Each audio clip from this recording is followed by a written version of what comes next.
just to understand that Buenos Aires is not really a place where you're going to find an amazing colonial architecture. Like Spanish colonial architecture is certainly not very magnificent in Buenos Aires. The reason was basically because it didn't have any major indigenous civilization that the Spanish wanted to control. On the contrary, small communities of hunters and gatherers. Also, it didn't have any resource like silver or any mineral resource that the Spanish were interested in. And during a couple of hundred years, it didn't even really play a very significant role from a commercial perspective. This map here in the middle shows the commercial routes that the Spanish used to follow during the first centuries after the arrival of the Spaniards, of the Europeans in the Americas. And as you can see, Buenos Aires is not really included in the map.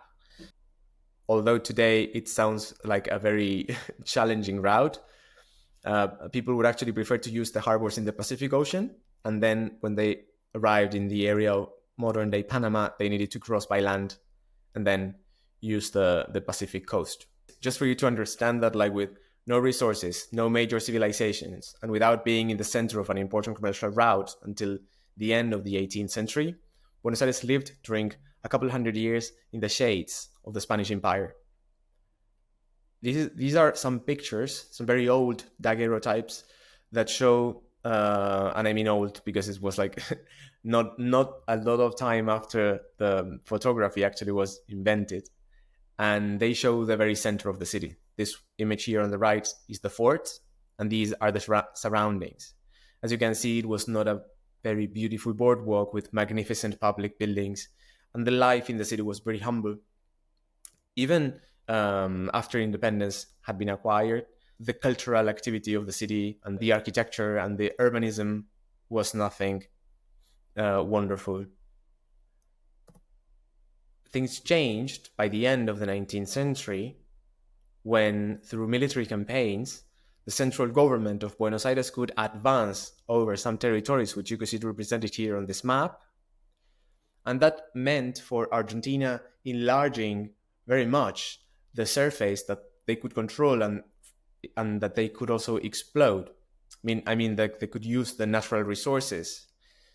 Not only it was bigger, but the country became safer when all the indigenous communities that lived in these territories now were 100% under the control of that white Argentina. Apart from that, the development of a very smart railway system allowed or gave the possibility to bring all that production from inside the country into the city to be exported. Buenos Aires is located right here in the map, where all these right where all these railway lines end or start. A very big economic development followed these military campaigns and this infrastructure development. Here I also included some graphics that express, this one expresses income that the exports, how the income from exports grew exponentially. And this one represents the percentage of Argentinian exports over the world exports. So you can see how it also grew very significantly, bringing very important economic transformations for the country. It is not a coincidence that in these dates and the decades that followed, the city experienced a very significant transformation in its urbanism, in its architecture, in the landscape design.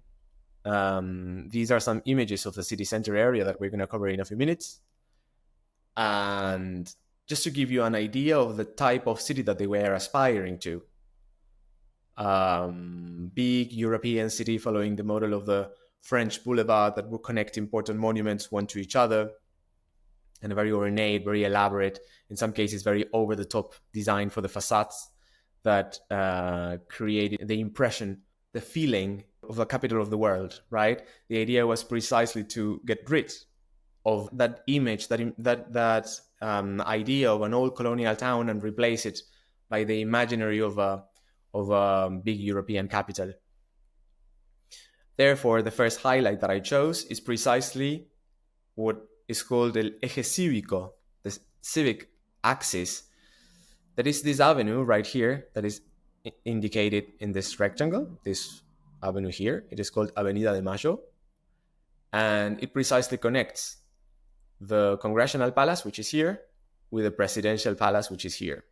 I extended it a little bit more, even if the avenue doesn't exist here, and I chose 6 highlights, six different spots that you can find within this highlight to get to know, to get a vibe of this of the political heart of the country.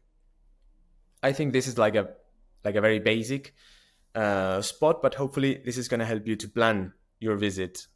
Here I also indicated the names, so in case you need to Google or try to find the spot in your own maps, this might be helpful.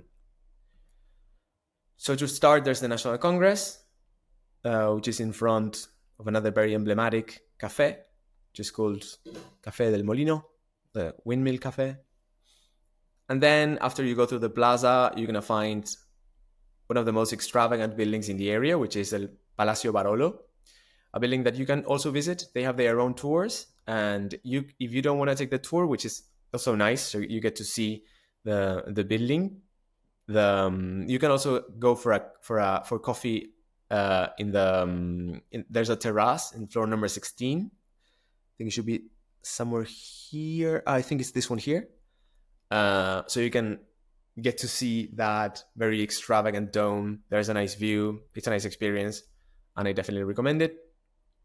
Moving forward in your walk, you're going to find Avenida 9 de Julio, which is the widest avenue in the city and a very important pillar in the urban development of Buenos Aires, because it consisted basically in getting rid of one entire line of squares and replacing it by an avenue. I'm trying to say that before, here you can see the avenue, and before, that place that today is occupied by the avenue used to have private and public buildings.